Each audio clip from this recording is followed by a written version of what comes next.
Paper 71, Development of the State. The state is a useful evolution of civilization.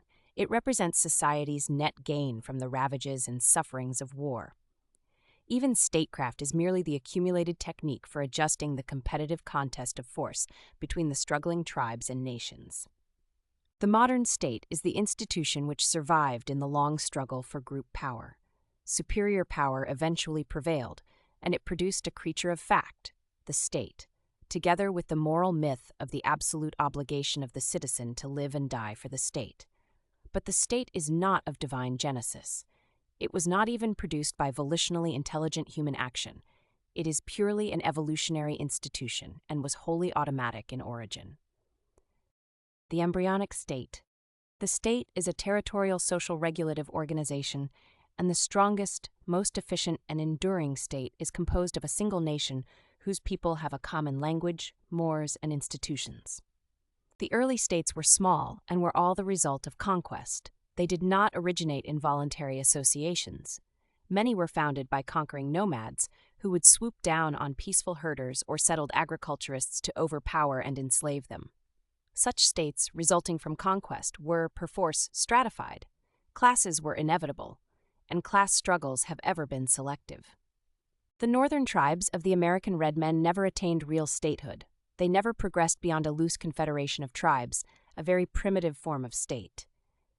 Their nearest approach was the Iroquois Federation, but this group of 6 nations never quite functioned as a state and failed to survive because of the absence of certain essentials to modern national life, such as Number 1. Acquirement and inheritance of private property. Number 2. Cities plus agriculture and industry. Number 3. Helpful domestic animals. Number 4. Practical family organization. These red men clung to the mother family and nephew inheritance. Number 5. Definite territory. Number 6. A strong executive head. Number 7. Enslavement of captives. They either adopted or massacred them. Number 8. Decisive conquests. The red men were too democratic. They had a good government, but it failed. Eventually, they would have evolved a state had they not prematurely encountered the more advanced civilization of the white man, who was pursuing the governmental methods of the Greeks and the Romans. The successful Roman state was based on Number 1. The father family. Number 2. Agriculture and the domestication of animals.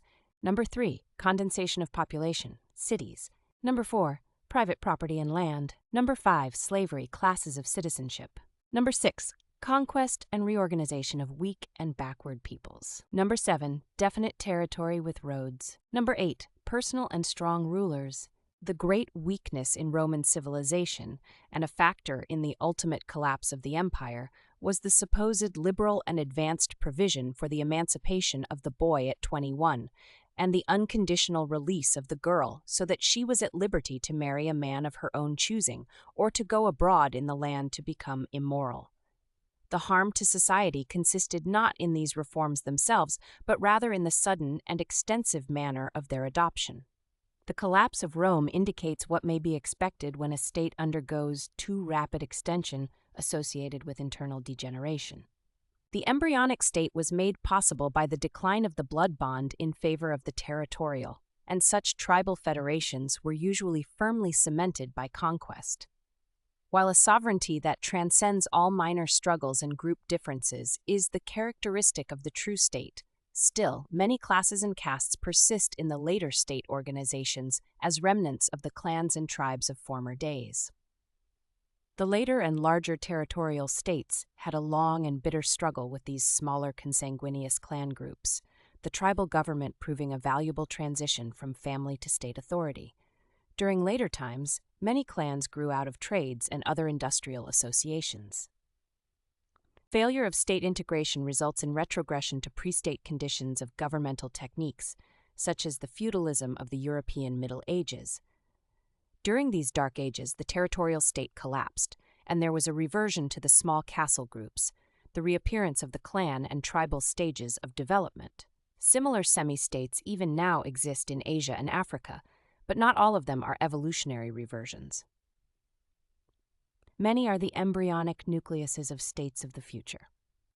The evolution of representative government.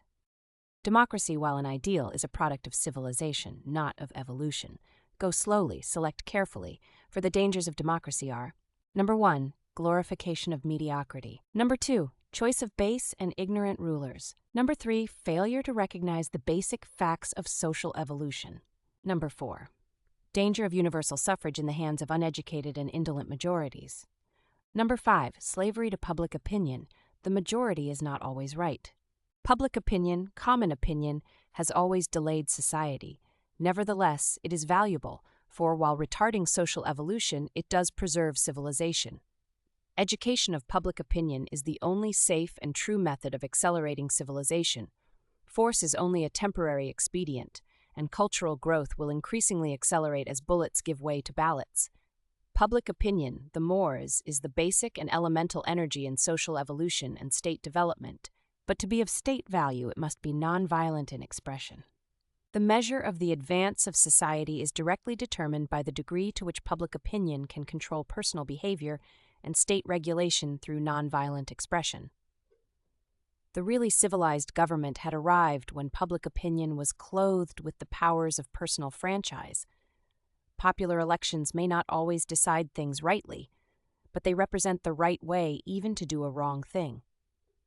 Evolution does not at once produce superlative perfection, but rather comparative and advancing practical adjustment. There are 10 steps or stages to the evolution of a practical and efficient form of representative government, and these are: Number 1, freedom of the person, slavery, serfdom, and all forms of human bondage must disappear. Number 2, freedom of the mind. Unless a free people are educated, taught to think intelligently and plan wisely, freedom usually does more harm than good. Number 3, the reign of law. Liberty can be enjoyed only when the will and whims of human rulers are replaced by legislative enactments in accordance with accepted fundamental law. Number 4, freedom of speech. Representative government is unthinkable without freedom of all forms of expression for human aspirations and opinions. Number 5, security of property. No government can long endure if it fails to provide for the right to enjoy personal property in some form. Man craves the right to use, control, bestow, sell, lease, and bequeath his personal property. Number 6, the right of petition. Representative government assumes the right of citizens to be heard. The privilege of petition is inherent in free citizenship. Number 7, the right to rule. It is not enough to be heard. The power of petition must progress to the actual management of the government. Number 8, universal suffrage. Representative government presupposes an intelligent, efficient, and universal electorate. The character of such a government will ever be determined by the character and caliber of those who compose it. As civilization progresses, suffrage, while remaining universal for both sexes, will be effectively modified, regrouped, and otherwise differentiated. Number 9, control of public servants. No civil government will be serviceable and effective unless the citizenry possess and use wise techniques of guiding and controlling office holders and public servants. Number 10, intelligent and trained representation. The survival of democracy is dependent on successful representative government, and that is conditioned upon the practice of electing to public offices only those individuals who are technically trained, intellectually competent, socially loyal, and morally fit. Only by such provisions can government of the people, by the people, and for the people be preserved. The ideals of statehood. The political or administrative form of a government is of little consequence, provided it affords the essentials of civil progress: liberty, security, education, and social coordination. It is not what a state is, but what it does that determines the course of social evolution. And after all, no state can transcend the moral values of its citizenry as exemplified in their chosen leaders. Ignorance and selfishness will ensure the downfall of even the highest type of government. Much as it is to be regretted, national egotism has been essential to social survival. The chosen people doctrine has been a prime factor in tribal welding and nation building right on down to modern times. But no state can attain ideal levels of functioning until every form of intolerance is mastered. It is everlastingly inimical to human progress. And intolerance is best combated by the coordination of science, commerce, play, and religion. The ideal state functions under the impulse of 3 mighty and coordinated drives: Number 1. Love loyalty derived from the realization of human brotherhood. Number 2. Intelligent patriotism based on wise ideals. Number 3. Cosmic insight interpreted in terms of planetary facts, needs, and goals. The laws of the ideal state are few in number, and they have passed out of the negativistic taboo age into the era of the positive progress of individual liberty consequent upon enhanced self-control. The exalted state not only compels its citizens to work, but also entices them into profitable and uplifting utilization of the increasing leisure which results from toil liberation by the advancing machine age. Leisure must produce as well as consume. No society has progressed very far when it permits idleness or tolerates poverty. But poverty and dependence can never be eliminated if the defective and degenerate stocks are freely supported and permitted to reproduce without restraint. A moral society should aim to preserve the self-respect of its citizenry and afford every normal individual adequate opportunity for self-realization. Such a plan of social achievement would yield a cultural society of the highest order. Social evolution should be encouraged by governmental supervision, which exercises a minimum of regulative control. That state is best which coordinates most while governing least. The ideals of statehood must be attained by evolution, by the slow growth of civic consciousness, the recognition of the obligation and privilege of social service. At first, men assume the burdens of government as a duty, following the end of the administration of political spoilsmen, but later on they seek such ministry as a privilege, as the greatest honor.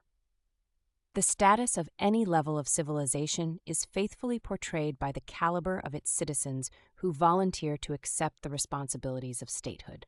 In a real commonwealth, the business of governing cities and provinces is conducted by experts and is managed just as are all other forms of economic and commercial associations of people.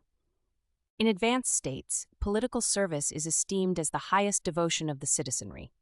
The greatest ambition of the wisest and noblest of citizens is to gain civil recognition, to be elected or appointed to some position of governmental trust, and such governments confer their highest honors of recognition for service upon their civil and social servants. Honors are next bestowed in the order named upon philosophers, educators, scientists, industrialists, and militarists. Parents are duly rewarded by the excellency of their children, and purely religious leaders, being ambassadors of a spiritual kingdom, receive their real rewards in another world. Progressive civilization. Economics, society, and government must evolve if they are to remain. Static conditions on an evolutionary world are indicative of decay. Only those institutions which move forward with the evolutionary stream persist. The progressive program of an expanding civilization embraces: Number 1, preservation of individual liberties. Number 2, protection of the home. Number 3, promotion of economic security. Number 4, prevention of disease. Number 5, compulsory education. Number 6, compulsory employment. Number 7, profitable utilization of leisure. Number 8, care of the unfortunate. Number 9, race improvement. Number 10, promotion of science and art. Number 11, promotion of philosophy, wisdom. Number 12, augmentation of cosmic insight, spirituality. And this progress in the arts of civilization leads directly to the realization of the highest human and divine goals of mortal endeavor: the social achievement of the brotherhood of man and the personal status of God consciousness, which becomes revealed in the supreme desire of every individual to do the will of the Father in heaven. The appearance of genuine brotherhood signifies that a social order has arrived in which all men delight in bearing one another's burdens. They actually desire to practice the golden rule. But such an ideal society cannot be realized when either the weak or the wicked lie in wait to take unfair and unholy advantage of those who are chiefly actuated by devotion to the service of truth, beauty, and goodness. In such a situation, only one course is practical. The golden rulers may establish a progressive society in which they live according to their ideals, while maintaining an adequate defense against their benighted fellows who might seek either to exploit their pacific predilections or to destroy their advancing civilization. Idealism can never survive on an evolving planet if the idealists in each generation permit themselves to be exterminated by the baser orders of humanity. And here is the great test of idealism. Can an advanced society maintain that military preparedness which renders it secure from all attack by its war-loving neighbors without yielding to the temptation to employ this military strength in offensive operations against other peoples for purposes of selfish gain or national aggrandizement? National survival demands preparedness, and religious idealism alone can prevent the prostitution of preparedness into aggression. Only love, brotherhood, can prevent the strong from oppressing the weak. The evolution of competition. Competition is essential to social progress, but competition, unregulated, breeds violence. In current society, competition is slowly displacing war in that it determines the individual's place in industry, as well as decreeing the survival of the industries themselves. Murder and war differ in their status before the Moras, murder having been outlawed since the early days of society, while war has never yet been outlawed by mankind as a whole. The ideal state undertakes to regulate social conduct only enough to take violence out of individual competition and to prevent unfairness in personal initiative. Here is a great problem in statehood. How can you guarantee peace and quiet in industry, pay the taxes to support state power, and at the same time prevent taxation from handicapping industry and keep the state from becoming parasitical or tyrannical? Throughout the earlier ages of any world, competition is essential to progressive civilization. As the evolution of man progresses, cooperation becomes increasingly effective. In advanced civilizations, cooperation is more efficient than competition. Early man is stimulated by competition. Early evolution is characterized by the survival of the biologically fit, but later civilizations are the better promoted by intelligent cooperation, understanding fraternity, and spiritual brotherhood. True, competition in industry is exceedingly wasteful and highly ineffective, but no attempt to eliminate this economic lost motion should be countenanced if such adjustments entail even the slightest abrogation of any of the basic liberties of the individual. The profit motive. Present-day profit-motivated economics is doomed unless profit motives can be augmented by service motives. Ruthless competition based on narrow-minded self-interest is ultimately destructive of even those things which it seeks to maintain. Exclusive and self-serving profit motivation is incompatible with Christian ideals, much more incompatible with the teachings of Jesus. In economics, profit motivation is to service motivation what fear is to love in religion. But the profit motive must not be suddenly destroyed or removed. It keeps many otherwise slothful mortals hard at work. It is not necessary, however, that this social energy arouser be forever selfish in its objectives. The profit motive of economic activities is altogether base and wholly unworthy of an advanced order of society. Nevertheless, it is an indispensable factor throughout the earlier phases of civilization. Profit motivation must not be taken away from men until they have firmly possessed themselves of superior types of non-profit motives for economic striving and social serving. The transcendent urges of superlative wisdom, intriguing brotherhood, and excellency of spiritual attainment. Education. The enduring state is founded on culture, dominated by ideals, and motivated by service. The purpose of education should be acquirement of skill, pursuit of wisdom, realization of selfhood, and attainment of spiritual values. In the ideal state, education continues throughout life, and philosophy sometimes becomes the chief pursuit of its citizens. The citizens of such a commonwealth pursue wisdom as an enhancement of insight into the significance of human relations, the meanings of reality, the nobility of values, the goals of living, and the glories of cosmic destiny. Urantians should get a vision of a new and higher cultural society.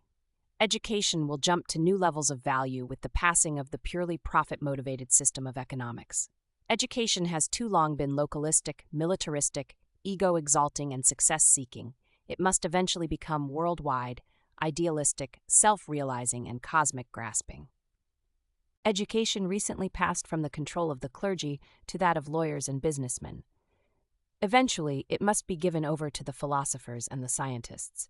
Teachers must be free beings, real leaders, to the end that philosophy, the search for wisdom, may become the chief educational pursuit.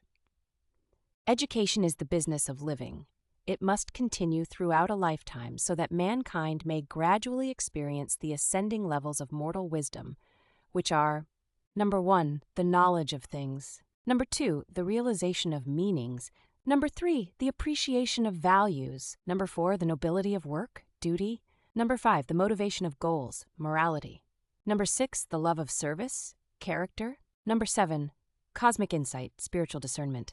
And then, by means of these achievements, many will ascend to the mortal ultimate of mind attainment, God consciousness. The character of statehood. The only sacred feature of any human government is the division of statehood into the 3 domains of executive, legislative, and judicial functions. The universe is administered in accordance with such a plan of segregation of functions and authority. Aside from this divine concept of effective social regulation or civil government, it matters little what form of state a people may elect to have provided. The citizenry is ever progressing toward the goal of augmented self-control and increased social service. The intellectual keenness, economic wisdom, social cleverness, and moral stamina of a people are all faithfully reflected in statehood. The evolution of statehood entails progress from level to level as follows. Number 1, the creation of a 3-fold government of executive, legislative, and judicial branches. Number 2, the freedom of social, political, and religious activities. Number 3, the abolition of all forms of slavery and human bondage. Number 4, the ability of the citizenry to control the levying of taxes. Number 5, the establishment of universal education, learning extended from the cradle to the grave. Number 6, the proper adjustment between local and national governments. Number 7, the fostering of science and the conquest of disease. Number 8, the due recognition of sex equality and the coordinated functioning of men and women in the home, school, and church, with specialized service of women in industry and government. Number 9, the elimination of toiling slavery by machine invention and the subsequent mastery of the machine age. Number 10, the conquest of dialects, the triumph of a universal language. Number 11, the ending of war. International adjudication of national and racial differences by continental courts of nations presided over by a supreme planetary tribunal automatically recruited from the periodically retiring heads of the continental courts. The continental courts are authoritative, the world court is advisory, moral. Number 12, the worldwide vogue of the pursuit of wisdom, the exaltation of philosophy, the evolution of a world religion which will presage the entrance of the planet upon the earlier phases of settlement in light and life. These are the prerequisites of progressive government and the earmarks of ideal statehood. Urantia is far from the realization of these exalted ideals, but the civilized races have made a beginning. Mankind is on the march toward higher evolutionary destinies. Sponsored by a Melchizedek of Nebadon.